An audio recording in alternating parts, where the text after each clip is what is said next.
North Philly's Kensington birthed a stepper named Skrilla, who stamped his name in the trenches. On the flip side, YFG Fatso came out the south side of Chicago, a young demon with major motion and some wicked ties that had him marked by plenty op. Listen, I have a mentorship called the Moolah Membership where I'm going to teach you how to get rich with business, YouTube, crypto, stocks, financial literacy, credit, every single way. Now, I became a millionaire by the time I was 23 years old. I'm going to teach you step by step for only $50. Click the first link in the description right now and get added to my group chat where I'm going to give you one-on-one help to make sure you get rich in 2024. Click it right now. Stop tweaking because we got very limited spots and I don't want you to miss this bag. Gangs. These grown men gotta stop beefing with these little like these niggas kind of like children damn near, bro. YFG Fatso was like 18 or 19, bro. Skrilla looked 30. Why are you beefing with this little boy, bro? This young man. I don't want to call him a little boy, but the smoke between Skrilla and Fatso is getting serious, and we will be breaking all of the... Fatso is 17. He ain't even turned 18 yet, my guy. He turns 18 August 27th.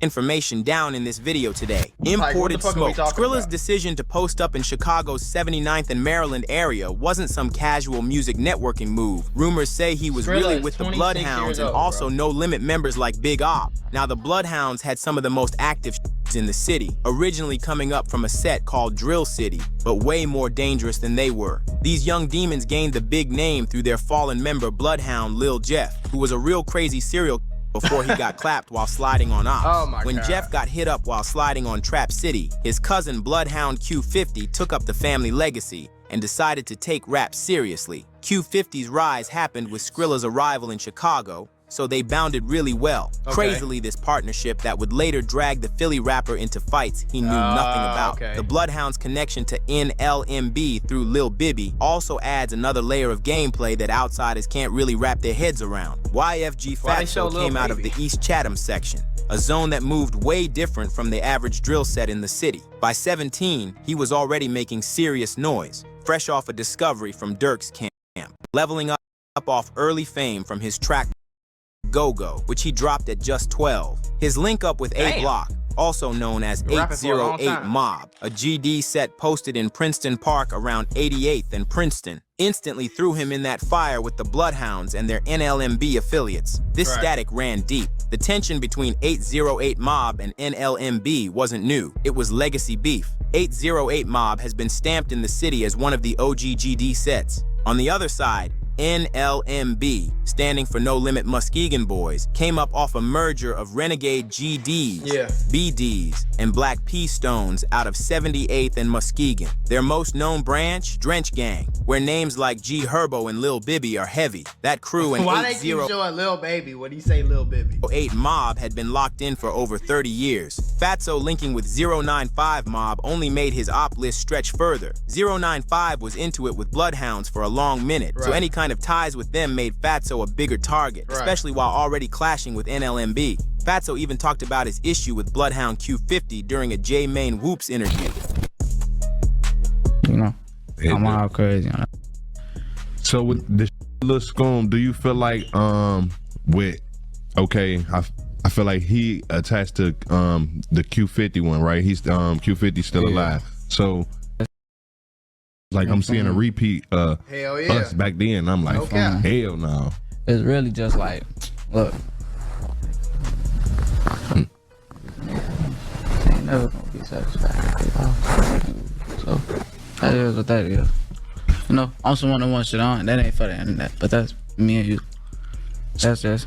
They hit different. Now when Skrilla threw his flag with the Bloodhounds, he signed up for all the pressure that came with it, including war with Even that though, bro, like okay, like y'all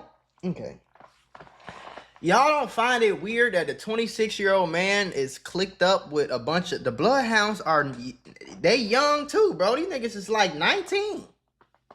This nigga is, I'm looking on Google right now, this man is 26 years old.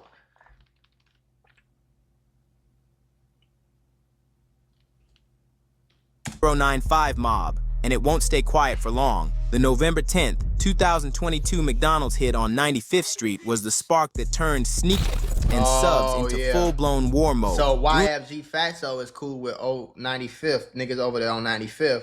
But Q50 and Lil Jeff is rumored, they admitted, they bragging about killing some niggas from 95th on 95th at the Mickey D's. Rumors say that the broad day hit on 095's own Boogie while he was posted with his family. That's some real violation. The hit was wild. Allegedly, Boogie's brother caught one in the back but still made it inside the store. Their moms got grazed in the arm. Boogie, he fell when the car pulled up, and that was it. The steppers hopped out, stood over him, and emptied the clip. It was cold. So cold the McDonald's shut down for good. Boarded up like a war zone. Chicago's drill scene didn't just catch bodies, it even took out your favorite chicken spot. Lyric wars. The shift from block tension to real personal hate kicked off heavy when Lil Scoom and YFG Fatso started going band for band over jacked lyrics. Scoom, a burly boy who rocked tight with NLMB, dropped Nightcrawler, one of his biggest moves, clocking close to 5 million views. At the same time, Fatso started pushing a track that had nearly the same bars and beat, so the trenches were confused on who really cooked it first. That's been going viral. You dissed Bloodhound Lil Jeff in the song. Where did all this situation come from? Where did all of this first derive from? Man, that came from the stupidest shit on earth, from like lyrics, bro. So it's not a real beef. It wasn't even like. It was lyric shit, bro. Like I'm a real chill ass. For like me personally, he was mad over lyrics. So, they little shorty, dark skin little shorty, Scrum shorty. He was mad over lyrics for about a song. Scrum shorty. He was mad over lyrics about a song that I been had. You know Princeton freestyle. Yeah, fact. You know his Nightcrawler song. I'm like, he calling about some lyrics, and I'm telling him like, blood, look. I been made that song like a year before I dropped it. All the songs that's viral and all the songs I got on my YouTube. Like one thing about Fatso, I will say, out of all these young niggas, he might be a crash out. He might be a whatever you want to call it. I don't know, but that nigga can rap. Him and Skrilla G, them two niggas can rap. Now, don't get mad at me for my opinion, but like Q50 and Lil Jeff, I just started dropping new songs. All the oldest. Your dad is trying to get some more millions. Why is you barking? Now, Lil Vert and Lil Jeff and Q50, I ain't never heard them niggas really make no raw songs. They just on that bit, running around with the back, and I got a hat, and I killed him on the black, and we on the block with a Glock. Like, them niggas rap. I got hella songs. I got a big ass catalog for. And Vaughn off 1700. Like, gang, I been had this song before you. I know you took my lyrics for. Yo, homie was just on the phone with me and told me that you be in the crib listening to my music. He like, yeah, what you, bro? Why y'all? Cause phone them had made a video and shit saying, but Scoom stood on it, said he owned it since his clips came out before Fatso's. Fatso clapped back, claiming he had the joint already, and Scoom must have caught a leak and ran with it. The pressure turned up when Scoom dropped Boss Man Remix, a straight-on diss at Fatso that Bloodhound Lil Jeff even stamped on live. Scoom aired him out as a fake who wasn't on no real timing and needed to stay in his lane, stepping clean past rap into full-blown disrespect. Now, with Fatso being seen as a young top-tier talent with serious motion, the accusations hit way harder. It painted him as a clout artist stealing his sound instead of being original. Meanwhile, Scoom's status as an NLMB affiliate made every diss sound like it was coming from a full squad, not just one voice. Scoom on July 8, 2024, near 89th, and Langley took one side off the board, but sent the other side into full get-back mode. The real story ain't what been floating around about some female setup. That was straight cap that had the streets buzzing with false narratives. The truth is, Lil Scoom got caught up in some deadly smoke during the holiday weekend. News reported that the 18-year-old drill rapper got struck during a shooting at the intersection of East 89th Street and Langley Avenue on Sunday night. Police found Shorty laid out on the ground with 2 gunshot wounds in his chest, and despite getting rushed to University of Chicago Hospital, he couldn't pull through. The real circumstances was way different from them backdoor rumors that went viral. Police received reports of 2 separate shootings involving Scoom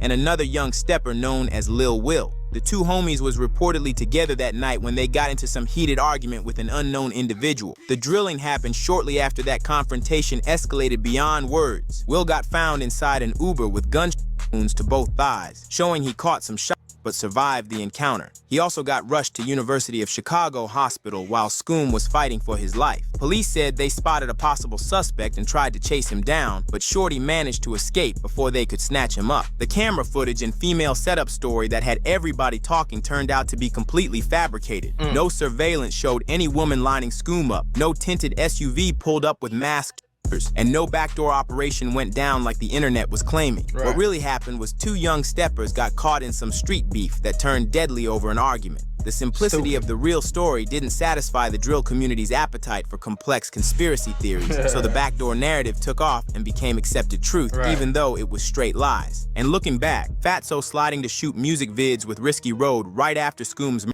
pretty much confirmed what everyone was thinking. Then he dropped Unusual Slender 3.0 that same day. A disrespect-heavy diss aimed at the no sugarcoat, just pressure. Mass casualties. The get back for Scoom's murder came loud, but let me correct some lies that have been floating around these streets. A mass did target Skrilla, Q50, and popular YouTuber Brandon Buckingham outside Fort Knox Studios. But the timeline and specifics got twisted by internet demons spreading cap for clout. Back in September 2024, word started flying that Skrilla got caught up in some serious smoke with Bloodhound. Social media went absolutely crazy with claims that a studio got aired out, saying Risky Road, Bloodhound, CEO Hawkham, and Skrilla were all involved in some deadly shit. Folks was spreading stories that Skrilla got hit in Chicago while recording with Brandon Buckingham out in Bloodhound territory. For those that didn't know, J.B. Bin Laden was close friends with Chicago drill originator L.A. Capone, who was tragically down early on in his music career at only 17 years old. When did you meet Lil Jeff? I really like his big brother. That's one of my best friends. Rumors had specific details that made them sound authentic. People were talking about shell casings, injuries, and retaliation plots. Hip-hop news pages started picking up the story, and X was going wild with unverified reports. For a minute there, even seasoned drill followers thought this was confirmed facts. All that turned out to be complete cap. The whole narrative was fabricated and started buzzing on X and various hip-hop news platforms without any real foundation. The story had people thinking it was legit for a hot second, until Skrilla himself popped out on Instagram Live, calm as ever, proving he was perfectly fine. That same day, Skrilla also posted a flick of himself on his Instagram story and linked his track, God Damn, to it, making it crystal clear he was good and still active. No injuries, no hospital visits, no drama. The entire mass shooting story was internet fiction that got out of hand. The next body was 95-member Drills, who tried sliding on the Bloodbath zone and paid the price. Bloodbath, known for riding with rapper Chucky, had been poking at 095 Mob for a while, and Drills finally tried to answer with guns. But the move flopped. Bloodbath had eyes on it, played defense, and turned the tables. Drills got left there, his ops clowning him online, calling him a rookie who didn't know how to execute. Just another name added to... Drills was trying to slide on Chucky now? I thought he was trying to slide on, like, NLMB or whoever the hell was at, like, Mellow Buck's party and shit. The dirt. I don't know how true this shit is, though. You know what I'm saying? And I know a lot of niggas in the comments be like, I like addressing niggas in the comments because it make them mad, and then they comment more, and they give me more views. So y'all just chill out. But a lot of niggas in the comments be like, man, this nigga is a weirdo. He obsessed with drill rap and all that. I really don't give a damn about none of this shit. Like, I be half-ass list. Like, I'm just gonna be honest with y'all. I'll be like, I'll watch this shit because I know people want to see it. And they want to hear me talk about it, you know what I'm saying? But I don't give a doozy. As soon as this video go off, I promise you, I go back to my regular life and I don't think about none of this shit ever again until the next morning when I got to react to some more videos. If y'all didn't want to watch this shit, I wouldn't be watching it. You know what I'm saying? So I just want to make that extremely clear. But this shit is very stupid. The fact that people are really losing their life over pretty much nothing, and just motherfuckers, it's a new beef every single other day, bro. It's a new beef every other day with, like, it's Then came the shootout that shook the whole city. The mass hit at NLMB Mellow Bucks' album release party. That one was carnage. 4 people dropped. 14 more got hit when the crowd outside Artist Lounge in River North got sprayed. Straight mayhem. Just think about how many ambulances and cops would have popped up at the scene. Crazy. YFG Fatso's conflicts go way past his beef with Skrilla and the Bloodhounds. At just 17, he managed to create smoke with several different crews and rappers, including Lil Baby. The most viral incident happened recently during Lil Baby's Wham World Tour stop at Atlanta's State Farm Arena. Rel Vert of the Bloodhounds pressed Fatso backstage over their long-standing beef tied to fallen homies Lil Jeff and Lil Scoom. The whole thing exploded into a full physical fight that got leaked online. Vonoff 1700, who was there with Fatso, immediately hopped on Instagram Live afterward, claiming that his 17-year-old homie had handled the 24-year-old Vert. The internet ate it up, with posts going viral saying he let a 17-year-old whoop him. Bloodhound OGs had quickly stepped in to pull Vert away, else it would have been way worse. The leaked footage showed both fighters that nigga Fatso went to pull Vert away, else it would That's crazy. Would have been way worse. The leaked footage showed both fighters landing shots, but Vonoff's comments framed it as a victory for Fatso. Vert and Q50 fought over this story, defending their man's name online. Of course, it made everyone argue about who really won and whether the age gap made it more embarrassing for Vert. Fatso held on the moment by calling Vert a grown goofy and telling him to keep it in the trenches. Some say this as standing on business, while others saw it as ducking future public meetups. Fatso's fights also went beyond the Bloodhounds to include members of Bloodbath, affiliated with rapper Chucky. They repeatedly call him out for trolling females and civilians. YFG Fatso goes off on Chucky for dissing Drills, who was killed 2 days ago. Also disses Mellow Bucks for the mass shooting that occurred at her album release party last night. So is Chucky and them supposed to be, they cool with Chucky cool with Bloodhound them or something? Cause I thought Drills, I don't know. I don't, this shit, I be confused. I thought Drills was sliding on somebody from like Bloodhound or like, I don't know, bro. Cause ain't Chucky from like the Hundreds? I don't know. Rather than addressing real street issues, the whole case shows just how bad. I just realized something. I'm reacting to a video where Chucky's in it. He told me not to do that anymore.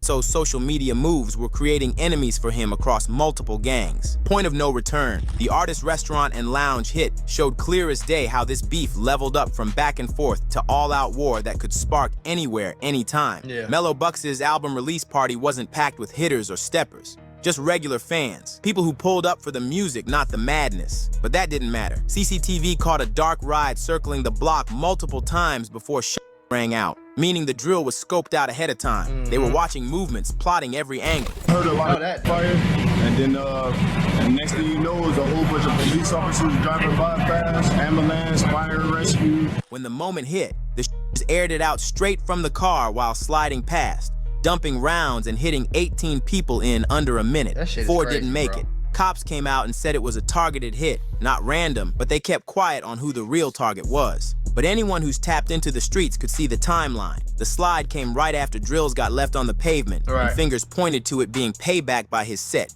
aimed straight at NLMB's circle. Then came Fatso's trolling. It wasn't regular disrespect, it was way out of pocket. He hopped on socials clowning the victims, saying, "Put his ass in the wood too," asking for red lighters to match the It hit a new low, no type of line left. Even Skrilla wasn't with it. Industry heads who were watching from the outside knew what was at stake. Fatso had star potential for real. Wordplay, image, energy, all there. But the street pressure was dragging him down. At 17, he had the skills to take off big, but his hands were so deep in war that the industry started seeing him as a liability. The people around them weren't helping either. The ones who should have been protecting the investment, locking in the bag, keeping the motion clean, were the same ones stirring the beef. Street-minded folks behind both artists saw the music as a bank, pushing the rappers to crash out while they pocketed whatever came from the mess. Instead of pulling them out the flames, they kept throwing gas on the fire. That's why I be saying these niggas don't be y'all friends, gang. A lot of them niggas around y'all don't be y'all friends. If nobody around y'all like, hey boy, chill the fuck out, gang. We can make a few million, invest that shit. All of us will be straight for life, bro. Go get you a mansion in Houston. Chill out, bro. Stop talking about these niggas, man. Make you a hit song, shorty. Get that shit on the radio. All this dissing ain't gonna do nothing, folk. If they wanna do something, if they see you somewhere, they try something, we gonna defend ourselves. But we ain't gotta go back and forth on the internet and feed into all this lame ass shit. That's what I would be telling niggas. But a lot of these niggas don't be your friends, gang. If they just letting you crash, that's not your homie, I promise you. War was playing out had clear reflections. Just look at how 6ix9ine crashed out with Treyway, Young Thug's name getting wrapped in that YSL mess, and Dirk constantly ducking indictments tied to OTF motion. All these stories show what happens when you try mixing real money with real smoke. In the end, the streets don't let you keep both. No doubt the feds were circling both Skrilla and Fatso's camps. Agents were stacking evidence off every IG live, every bar, every comment section, watching it all like surveillance footage. Mass linked to rappers had brought that kind of federal heat that shuts down whole cliques. They weren't moving blind. They were building full-blown RICO plays in silence. Every diss, every post, every live stream was being stacked like ammo for court dates. What made it sad was that both Skrilla and Fatso had enough raw talent to make it out of the mud for real, but they couldn't let go of the blocks that raised them. Skrilla surviving that Fort Knox hit should have been the sign to lock in on the bag. Niggas don't want to let go of they don't want to, why I keep being black? They don't want to let go of that hood, bro. They don't want to let their homies go because they feel like they grew up with their homies, so they got to be... Just because you grew up with a nigga don't mean you got to be cool with him for the rest of your life, bro. You know what I'm saying? A lot of them niggas around you ain't helping you do shit. A nigga ain't picked up a camera. Folks ain't learned how to produce. Niggas don't know how to manage you as a rapper. Niggas ain't carrying no bags. Niggas is just there. It's a big-ass bill and a liability, boy. You just got it. You paying for these niggas to do this and do that because you trying to keep it real with the block and you don't want the block to, like, I ain't never gave a fuck about that shit. Like, I don't care nothing about what nobody say, shorty. I ain't living my life for no block. I'm living my life for to get married, my wife, and then have kids, my wife and kids, gang. My family, my people, my real people. You feel me? My real family. I'm living my life for them and my damn self. I ain't never gave no fuck about no block or who keeping it real with niggas I grew up with. Niggas I grew up with, the same niggas that was laughing at me when I started the clothing line. When I started a YouTube, niggas was laughing at me. Niggas thought it was lame. Same niggas. So I stopped fucking with them. You feel? And that's one of the best things I ever did because they was, and I don't know, and I ain't trying to be mean or nothing, but they was pulling me down, shorty. All they wanted to do all day, they wanted to go get it. Most of them niggas ain't even had no job. You know what I'm saying? We grown. We 19, 20 years old, 21. Most of these niggas don't even have, everybody I was hanging with didn't even have no job, didn't have no car. You know what I'm saying? Didn't have no crib. Just wanted to get high, smoke loud all day, folks. And I wasn't on that no more, gang. I ain't gonna lie. So. And Fatso catching label looks at just 17 should have been his green light to leave the streets behind. But instead of bouncing, they kept spinning. The age piece made it worse. Fatso was only 17, young, head still forming, and already caught up in murder plots in federal scope. They were both throwing away futures over beefs they didn't even start. Hand-me-down wars passed from older heads. Add in lean, pills, PTSD, and peer pressure. And you got a mix where thinking smart just wasn't on the radar. They were moving off emotion, pride, and pain, nothing else. Meanwhile, the whole world was watching. YouTube videos, reaction channels, overseas fans turning a real-life body count into content. This wasn't music anymore. This was street trauma turned into clicks and streams. Every new diss song, every body dropped, brought in more views, more hype, more pressure to keep it going. The ops knew it, the fans knew it, and the labels, they were backing away slowly. Now that the feds were locked in, both Skrilla and Fatso were moving under. And I ain't gonna lie to you, gang. Y'all niggas be letting a lot of these fans like gas them up, and the fact that niggas be mad at me for reacting to this shit is so crazy. Because one thing I never did was try to gas up no beef. I ain't never got on Instagram and say, you gotta go slide back. You gonna let them play with you like that?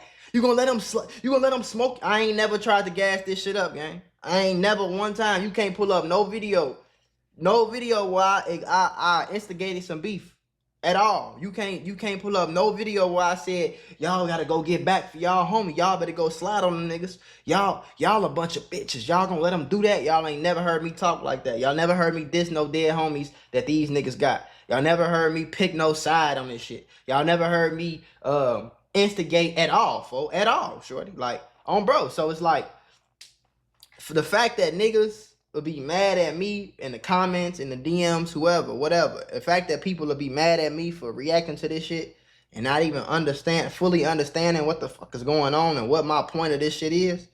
If you can't understand that I'm reacting to this shit because this is what gets attention. Now that I have your attention, I'm gonna tell you like, hey, shorty, you know this shit lame, right? You do know this shit lame, right? You see what I'm saying? That's the whole point of it. Cause if I got on this motherfucking YouTube and I start preaching, oh, we have to be together and we have to stop killing each other. If I wasn't reacting to this shit, y'all ain't clicking on this shit, gang. I'm getting 9-10 million views a month. Y'all ain't clicking on this shit to hear me talk about some kumbaya and stop the beef and all that shit. Y'all ain't clicking on this shit. Y'all only clicking on it because I'm talking about the beef, but then as soon as I got your attention, I'm gonna tell you like, hey, this shit's stupid for real. Y'all chill out, go make y'all money. You know? A microscope, taps on phones, pressure on their homies, bank accounts flagged, socials watched daily. The same platforms that helped them blow up were the same ones helping build indictments. The game flipped on them real fast. The war had racked up so many bodies that the city couldn't ignore it anymore. Mass shootings, setups, retaliation drills. It had civilians ducking places that used to be safe zones. The artist lounge proved it. Regular people got caught up in a beef they didn't even know existed, and the streets didn't blink. The real problem? Neither Skrilla nor Fatso could separate the street from the stage. They let pride bleed into the music. Labels weren't trying to sign heat magnets. No one wanted to invest in artists tied to bodies and feds. The authenticity that made their bars hit hard was also what made them look too dangerous to touch. The cycle was endless. One hit led to another. One diss brought more blood. Every action had a counteraction. And peace, that was dead. Both sides had lost people, felt pain, and the code said you couldn't let it slide. Letting it go looked like weakness, and in this world, weakness gets you lined up. What started as imported smoke turned into a full-blown war zone. Skrilla and Fatso's beef got more vicious by the day. It became regular. The feds built cases. Both camps looked trapped in a ride they couldn't stop even if they wanted to. Out here, talent doesn't protect you, potential doesn't save you, and the streets don't hand out mercy slips. Neither one of them looks ready to fold, but the walls are closing. More bodies gonna drop, or the feds gonna snatch one of them up first. That's where it's headed. Every move counts now, and whichever one they make next might be the one that writes the end of the story. The streets are locked in, the feds loading up paperwork, and both Skrilla and YFG Fatso ran out of time to choose. The stage or the set. Their next move decides if they walk away as legends, crash out as examples, or get booked as Rico trophies. One thing's clear, this beef got no breaks. Something's gotta give. That nigga ain't tell one lie. Hold this bitch back like I'm double heaven. Hold up, triple deuces. Hold this bitch up, we got all the juices. Hold up, speak to heaven. Eat that by my mama, demon made it. Me body chill, at least I won't bite. My dog on the pussy, they pack.